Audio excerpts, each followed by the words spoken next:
Hello everyone, All 22 and a few film review giving you guys the next episode of Draft Raps, my draft class analysis series where we dive deep into all 32 classes, letting you guys know how I feel about every pick according to my big board, who's left on the board positionally, is it a scheme fit, is it a team need. We'll be talking about their path to starting and their path to an immediate role if there is one. So if you want to learn more about the Titans class or any of the other 31 classes, make sure you stick around as we are getting through the series here. Make sure you're subscribed and looking through the channel to make sure you didn't miss out on your favorite team and see who else is ranked here.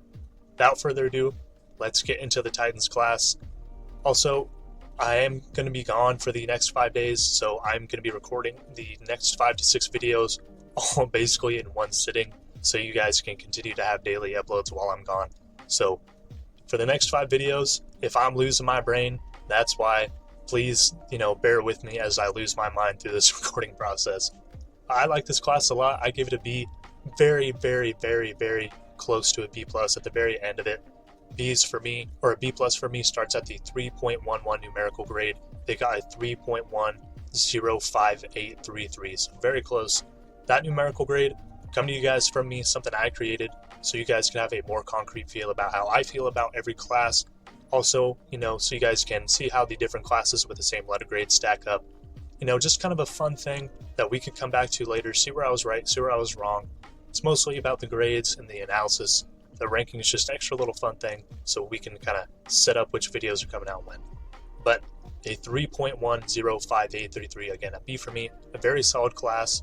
I really like the direction they went in this class. Just a few of their picks, I didn't 100% necessarily agree with, but still a very, very good class. I had a lot of trouble putting this class this low. Let's get into it. Cam Ward, a QB out of Miami with their first pick. They go Oluwafemi Oladejo, an edge out of UCLA with their second pick. Kevin Winston Jr., a safety out of Penn State with their third pick. Shamir Dyke, a wide receiver out of Florida with their next pick. Gunnar Helm, a tight end out of Texas. Alec A. Maynor, a wide receiver out of Stanford. Jackson Slater, a guard from Sacramento State. Marcus Harris, a corner from California.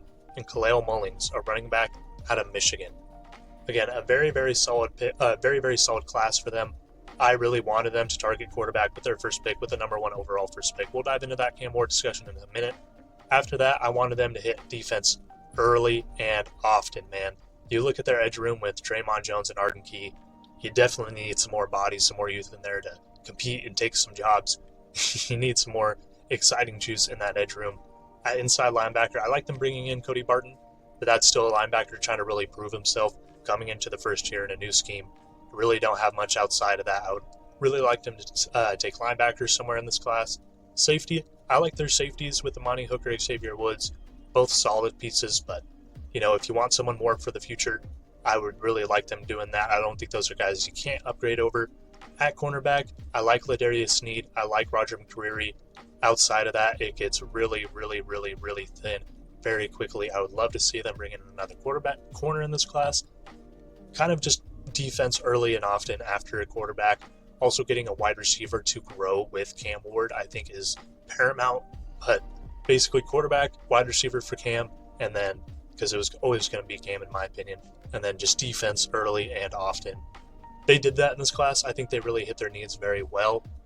Their first pick, they go Cam Ward, a quarterback out of Miami with the first overall pick.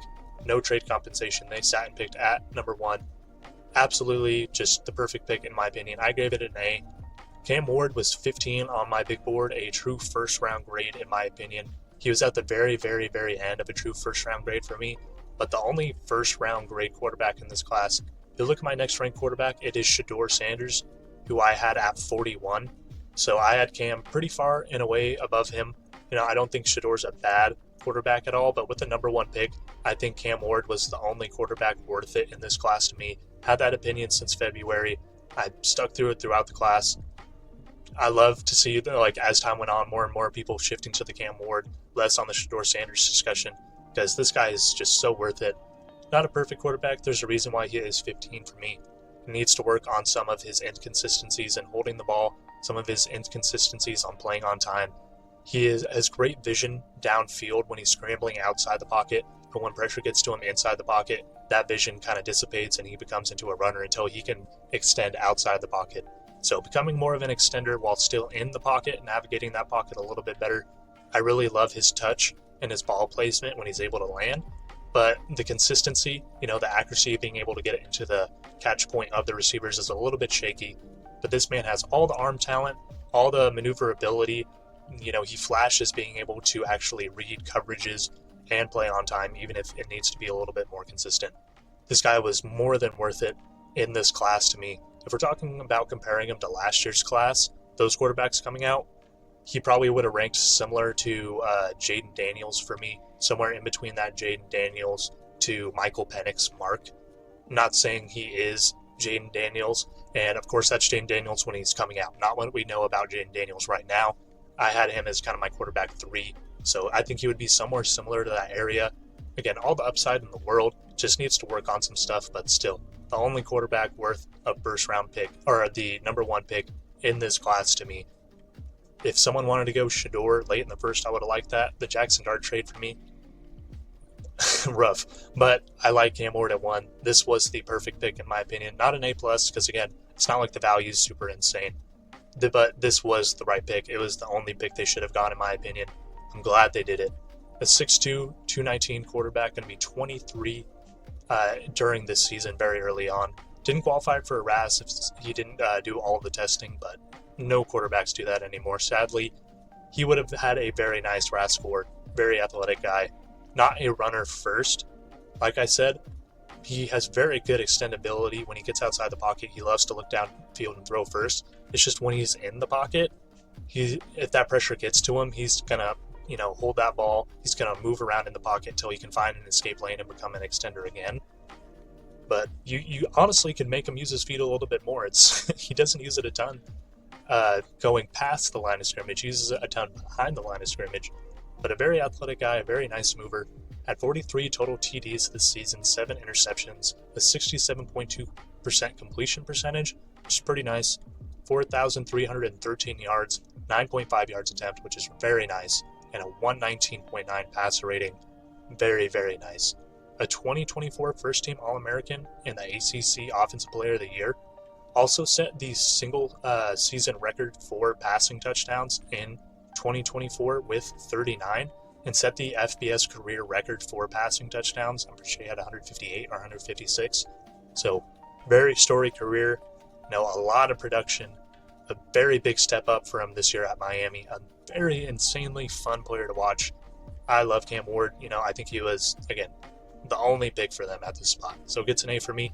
Their next pick 52, the 20th pick in the second round, they go Oluwafemi Oladejo, an edge out of UCLA. Getting this on a trade back with the Seahawks. Seahawks gave them 35, and they get 52 and 82 in return. I love that for them. They pick 80. I don't like them as much trading down as far as they did, but they got 82. This team needed swings, and what they did with 82 just makes this trade look so good to me. I gave this a B. The trade back almost made me move it up to a B+, but just couldn't do it. I like Oluwafemi Oladejo more as a third-round guy, more of a project guy. This was his first year starting off the edge, was an off-ball guy at UCLA, and you can definitely tell in his run defense, he's still a little bit shaky, doesn't play up to his full weight in the run game, needs to see the game a little bit faster from the edge. But again, this was his first year, so you expect his best ball to be ahead of him. Just a little bit more of a project type to me, so I thought he was more of a third-round guy. 86 on my big board, was my 17th ranked edge, was the 9th one taken off the board. So in terms of positional value, I don't love it. Now, as we talk about true 3-4 type guys that I think should have gone ahead of him, I understand why Mike Green falls because of the the off the field, the allegation concerns. Ashton Gelati, I had ranked above him as I think he could do 4-3 or 3-4. But again, this would have been early for me for Ashton Gelati. Josiah Stewart with the Rams, I liked him better. I think he was a lot better day one, a lot more aggressive against the run, a lot better at using his hands. But, as a 6'1 edge rusher, I understand why he's falling, if it's due to those length concerns. Again, in terms of true 3-4 outside linebackers, I can't hate it, but I still think this was very early for him. I think he was more of a project type guy. A 6'3", 259-pound edge, you can definitely tell he bulked up from the off-ball spot to be able to play edge. Just needs a lot more development and experience from the edge until, you're comfortable with him as a 3-down player. still a very flashy and nice pass rusher. For a first-year pass rusher, he's got some decent nuance to his game. Definitely not as much as some of the top guys in this class, but he flashes the ability to know what he's doing. He flashes some different moves. So I like it. I don't hate it. I gave this a B. He had didn't apply for a RAS score as he did not do the testing. 4.5 sacks, 6 hurries, 13.5 TFLs, 57 tackles, and 2 PBUs. Honestly, some pretty nice production from his first year as a true edge. I think the conversion for him was in his best interest. I think his best football is ahead of him. Just again, taking him this high, or not this high in the second, but in the second, this high in the draft, I think he's a little bit more of a project type. Might be a little bit of a bumpy road for him, transitioning, from his first year as an edge to the NFL level when, he had some real transition lumps in his last year. We talk about Abdul Carter, this being his first year as an edge linebacker, but he's like one of the most nuanced edge rushers in this entire class. So you feel a lot better about him, transitioning to the NFL as an edge. A lot less nuance on Oladejo, sees the game not as fast. Again, it's a B for me. I think he's going to be a very good player down the line. He has all the upside to be a number 1 or number 2 edge rusher for you. I just think it's going to take a few years to be able to do it. Again, a B for me. I don't hate it at all. I don't love it. Their next pick, they go Kevin Winston Jr., a safety out of Penn State, with the 82nd pick, the 18th pick of the 3rd round. Again, getting this pick from the trade down with the Seahawks. I absolutely love this pick. Super, super, super fun player. Also, again, I'll talk about Oladejo's kind of role and immediate fit. With Draymond Jones and Arden Key there, I think Oluwafemi Oladejo immediately competes for edge 2, if not edge 3. So he's going to get a lot of snaps early. Like I said, probably going to be a bumpy road with him getting a ton of snaps early. But this edge room just needs some juice. Even if they're using him in pass rush situations, he's going to play a big impact on this team because they just need help in that room immediately. So even if I don't love it, he's still going to get a ton of playing time. Probably going to, get a lot of the development that he needs in year 1. Just will look a little bit rocky. Let's get back to Kevin Winston. Love this pick, man. An A+ for me. I thought this was insane value for him. A super athletic, full-size safety who flashes all the run defending and all the coverage ability you would want. In terms of coverage, it's more flash than consistency, but man, just shows the ability to cover from a deep middle, shows the ability to cover from a 2-shell, shows the ability to range sideline to sideline, shows some flashes of man. Like, this guy is just so fun. Only played in 3 games as he had a season-ending injury this year. I think if he had a full season, this is probably a 1st round or 2nd round pick. We're probably, talking about him and Malachi Starks in almost the same light. Even with the injury, I was flabbergasted he fell this far. Now, he is my 3rd ranked safety. He was the 4th one taken off the board. So in terms of positional value, it's not like crazy, but he was my 38th ranked player. In terms of true big board value, this is incredible. One of the best value picks in the entire draft, in my opinion. He is going to be coming off an injury in which he only played 3 games last season, so year 1 might be a little bit rocky, but you have 2 vets there that can help him transition. Down the line, this might be your just a top 10 safety in this league, maybe even a top 5 safety in this league for like 5 to 10 years. This guy, like I said, all the size, 6'1.5", 215, super athletic, didn't test as he was injured, the only 3 games played this year. But man, this guy flies, this guy hits, he covers, he's not afraid to defend the run. Like, I could only rave so much about Kevin Winston in the 3rd round. This is an insane value, in my opinion. Going to be 22 during his rookie year. Again, didn't qualify for a RAS. In 3 games, had 13 tackles, 1 forced fumble, and 2 missed tackles. Was a 2023 Big Ten honorable mention. A lot of people were expecting him to take that next step up. In those early games, it really looked like he was going to. Just very unfortunate with the injury, man. But the Titans get an insane value because of it. I don't know, even with the injury, how he's lasted this long. He has some of the most upside, if not the most upside in this class. Nick Emenwari might take that title because he's like 6'3", 230 and flies. I understand that. But he's so much more ready day 1, even after only playing 3 games this season, than a Nick Emenwari. I absolutely love that. Also considering that the Seahawks traded up to 35 for Nick Emenwari, they were able to get Kevin Winston at 82 from the trade down. Chef's kiss, man. Chef's kiss. Their next pick, they got again an A+ for me. Their next pick, they go Shamir Dyke, a wide receiver out of Florida. No trade compensation on this one. 103, the first pick of the 4th round. This got an IC division. Now again, as we get into our day 3 grade, it's going to be graded differently than our day 1 and 2. As day 3, the vision on these picks is a lot different. The grading is going to be a lot more lax, as it's not just true BPA or BPA for a need like rounds 1, 2, and 3 are.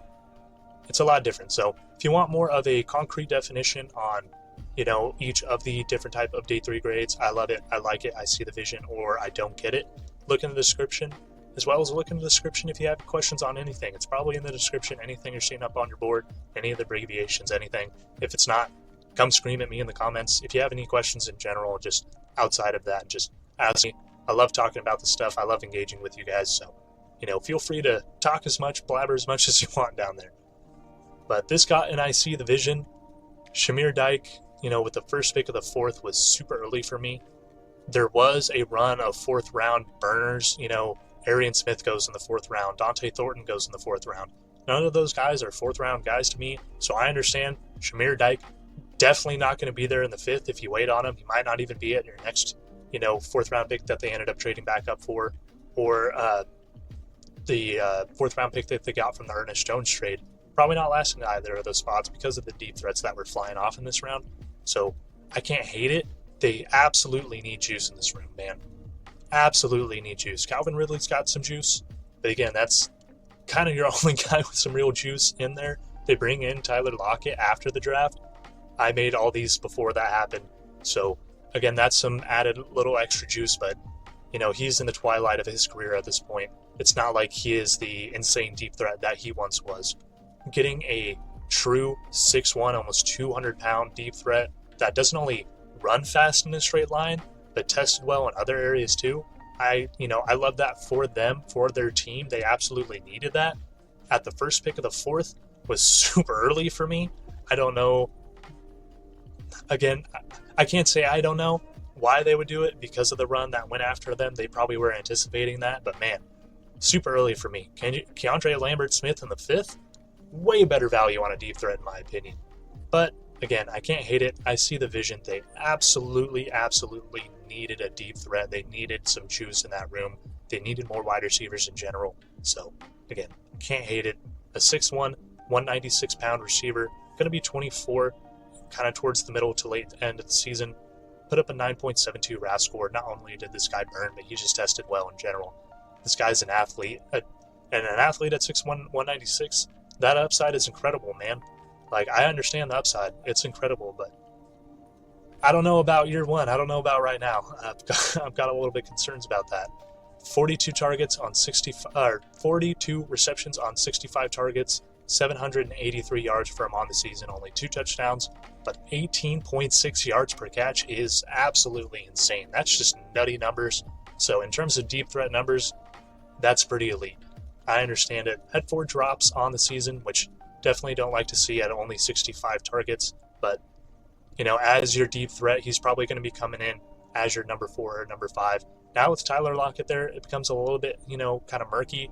They have Nick Westbrook-Akine. Actually, no, they don't. He just left. They have Calvin Ridley. They have Van Jefferson, who they just brought in. He doesn't really move the needle for me. Calvin Ridley, I like a lot, but if he's your number 1, you're definitely a little bit concerned. We saw the struggles that teams have had putting Calvin Ridley as their number 1 have had in the past. Besides the Falcons, he was different on the Falcons. Since then, if he's your number 1, probably a little bit concerned. If he's your number 2, you feel great about it. So I'd like them to bring in another difference maker at wide receiver. Again, Van Jefferson doesn't really move the needle for me. Tyler Lockett, towards the twilight of his career. Treylon Burks, what Treylon Burks is at this point. They're not super ecstatic about him. I would have loved them to take a true difference-making wide receiver earlier, but definitely need juice, if nothing else. So I can't hate them taking this wide receiver at the spot. Just wish they took wide receiver a little bit earlier, maybe with their 2nd pick or their 3rd pick, at 35. that would have been a really good receiver spot in my opinion. But I can't hate it. I can't hate it. I see the vision. Spent his last 4 years at Wisconsin. This was his first year at Florida, and he led their team in reception. So you definitely like to see that production in his first year at a new environment. But a little bit early for me, again, and I see the vision. Their next pick, they go Gunnar Helm, a tight end out of Texas with the 120th pick, the 18th pick of the 4th round. Getting this from the Ernest Jones trade. Part of the trade package, pretty sure they were trading for Ernest Jones or they were trading him away to the Seahawks. They were trading him away to the Seahawks. A 6'5", 240-pound tight end. Not a true Y in terms of weight right now, but hopefully he could pack on some size and become a Y. I like this for them for that reason. They have Chico Okonkwo. They have Josh Wiley. Josh Wiley is definitely someone that you can draft someone over and feel very confident they're going to come in and play over. Josh Wiley, not bad by any sense, but kind of the definition of just an adequate body in your tight end room. Chico Okonkwo, I like him. He does a lot of stuff for this team, but he is more of an H-back, not a true inline Y. Gunnar Helm can become more of that inline Y for them. I would expect him to get a lot of snaps right away as more of their inline. I expect him to be their tight end too. So I like this value. I think it was around kind of the area Gunnar Helm is going to be taken. I think he fits in with the team well, gets on the move well, or gets on the move as a blocker well, even if he isn't a true mover. Hopefully they don't use him too much as a blocker in year one, but I think he can grow into that role definitely. Going to be 23 during his rookie year. Only put up a 4.33 RAS. Was definitely not a great tester. Definitely more athletic than that I thought, but I understood he's not an elite athlete or an above average athlete, so it's not incredibly surprising. Had 60 receptions on 73 targets, 786 yards, 7 touchdowns, 13.1 yards per catch, which is actually very nice for a tight end. You don't see a lot of plus 12 yards per catches for tight ends, especially in college. A second-team SEC selection, also set the Texas single-season record for tight end receptions, so you love to see that production out of him. A lot of single-season tight end reception records for tight ends in this class. A very, very productive tight end class. A lot more productive than other years. I'm not as high on this tight end class as other people are, but I still think there are a lot of good bodies in this class. Gunnar Helm at the 18th pick in the 4th. I think it's good value for him. I like it. Again, probably going to fit in as their tight end 2 right away. Probably going to get most of their inline Y snaps, unless he's like a liability on there and they just kind of rely on Josh Wiley for their true Y snaps. But again, I think he's going to compete and win that job, so I like it. Their next pick, the 136th pick, the 34th pick of the 4th round, they go Alec Ayomaner, a wide receiver out of Stanford. I love this pick. Love this pick. Couldn't tell you how much I love this pick more. This guy is someone who I didn't understand how he fell this late. Not only was this a top 40 person for me, but he was creeping in on my top 7, top 6 wide receivers. Like, this guy was a true difference maker at wide receiver to me. In a class where there's not a ton of true X-profile receivers, the more big body outside guys that can do a lot of your dirty work over the middle, can win a contested ball on the outside, can run a comeback, can run a hitch, and just body a guy. A lot of your dirty work on the outside. I think he can do that for you. Now, I understand why he can fall this late. He had 6 drops on the season. For a true type of X, that is definitely concerning, as he's going to have more contested type catches. I think he's good contested, just more concentration drops, a little bit of inconsistencies, but I don't think it's anything you can't work through or, can't move past. Also not a true separator. You see the 9.71 RAS. He is an athlete for this size. Like, he can run deep, but he doesn't really truly separate deep. He does have very quick feet, and he is twitchy at times, but he isn't like a true deep separator or a separator in the long part of the route. Very good at the break, very quick at the break. At the break, this guy gets open extremely well, but after that, he's not running the rest of his routes full speed. You definitely don't see that speed throughout the route, and guys are able to recover and get back on his hips very quickly. I wanted him to go to a quarterback that's very good at working on time, has very good communication with his receivers so they know when to break, stuff like that. They're hitting their guys right on the break. He would be perfect for that. I think he would be a very good X receiver for a type of quarterback like that. Now, for Cam Ward, he does flash the ability to hit on a break and hit, on time, but it's very inconsistent, like we talked about earlier with him holding the ball. So it does scare me a little bit with LKO Manor coming here, because when Cam Ward's playing hero ball, I don't think he's going to be able to get open in the scramble consistently. That's very scary. So that's probably another reason why he falls this low. But again, man, the upside on this guy is insane. A true X in a class where there's not a lot of true X's. This guy can be a 3-tier separator at the break, just not a very long separator, but has very quick feet. Like I said, separates at the breaks well, is decent after the catch. Also, haven't talked about his run block tape. Probably the best run blocking wide receiver in this class. This guy just has a mean streak in the running game. Just loves to get after it, get into guys, and drive. Again, another reason he shouldn't be falling this far. Like, this guy, I like him a lot. I valued him way, way, way, way higher than this. Like I said, a top 40 type of guy. The fact that you were able to get him at 136 is just absolutely masterful, in my opinion. Insane value. Gives them another receiver in their room that they don't necessarily have. So I think he fits well. I think it's a great value. I love it. I think it's great for this team. Their next pick, they go Jackson Slater, a guard out of Sacramento State. The 167th pick, the 31st pick of the 5th round. They got this as part of the DeAndre Hopkins trade, sending over D-Hop to the Chiefs. I like this for them. This is just an extra pick for them. And I like Jackson Slater a lot out of Sacramento State. Someone that a lot of people probably haven't watched. I didn't watch too much of him outside of the Senior Bowl kind of one-on-ones in the game. But in the one-on-ones, he was holding his own against some of the top interior defensive linemen in this class. And it's not like he was deleting them or pancaking them, but like, he was holding his own and he was winning some of those reps. So the fact that you're able to get a guy like that this late in the 5th, I like taking a chance on a guy like that. 6'3", 311, going to be 22 throughout his rookie year. Put up a 9.4 RAS score. So not only is he full-sized, he moves super well. And, despite being at Sacramento, he has some tape of him being able to hold up against D1, top-level senior talent at the Senior Bowl. So, again, don't hate it at all. On 379 pass block snaps, had 0 sacks, 0 hits, and only 3 hurries. So very nice production, even though it was at FCS. It was a 2024 first-team FCS All-American and a 2-time first-team Big Sky selection, which is the conference he was playing at in the FCS. I like it a lot, especially considering their interior D-line their interior O-line depth. A lot of guys coming in from different organizations that were either let go or allowed to walk and weren't re-signed. A lot of just mixed matching bodies from different teams. You need someone on a younger, longer-term deal so you can hopefully develop them into a starting role. You're not just kind of plucking guys that give you kind of low-level backup play. I like it a lot for them, man. I think it's good value. I think this was kind of right around his value. Nice production. I like taking the chance on a lineman like this, even if it's at the back end of the 5th. Just a very solid pick, in my opinion. Their next pick, they go Marcus Harris, a cornerback out of California, with the 183rd pick, the 7th pick of the 6th round.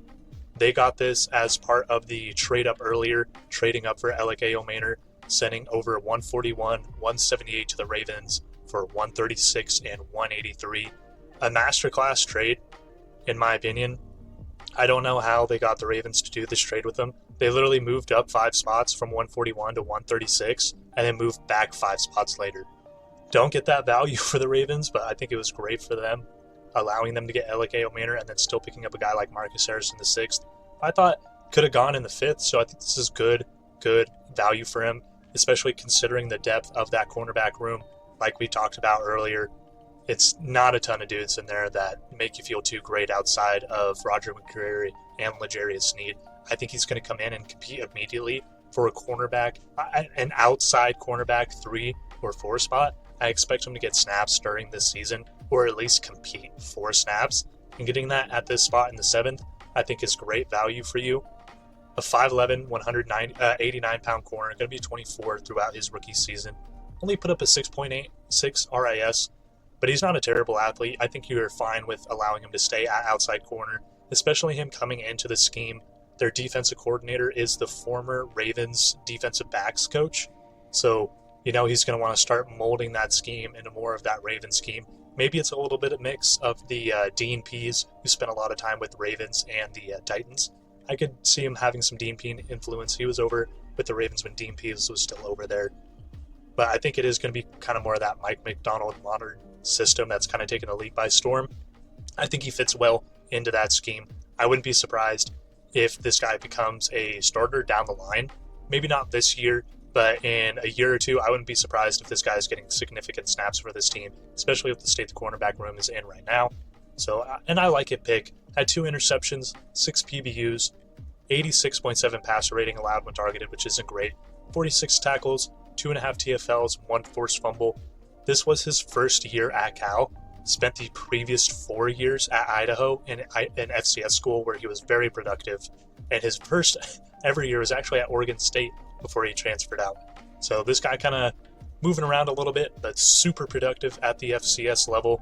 Comes in 1 year at Cal, had some nice ball production with 2 interceptions, 6 PBUs. At this spot in the 7th, I like taking a chance on a guy like this.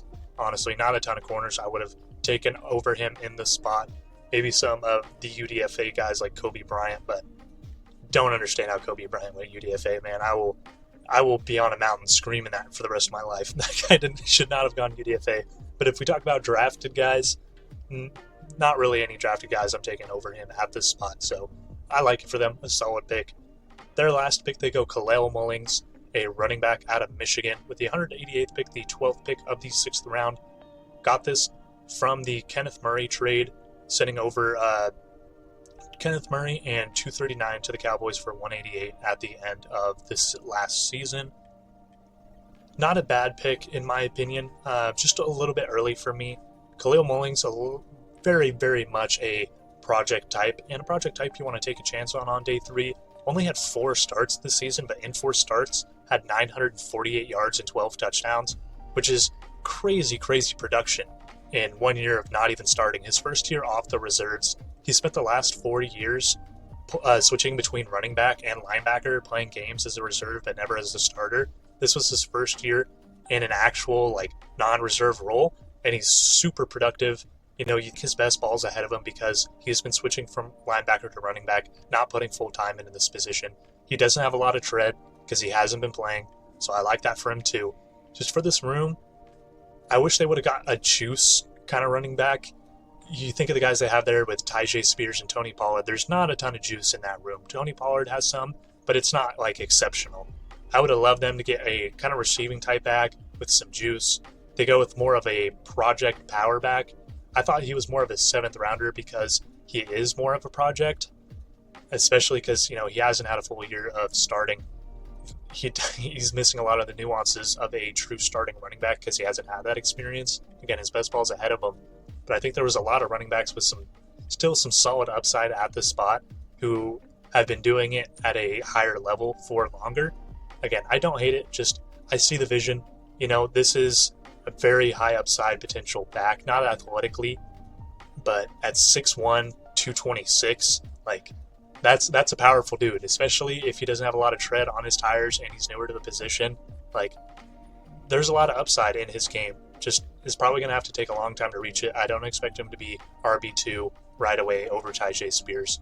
Probably not going to get a ton of snaps other than goal line, short yardage type stuff.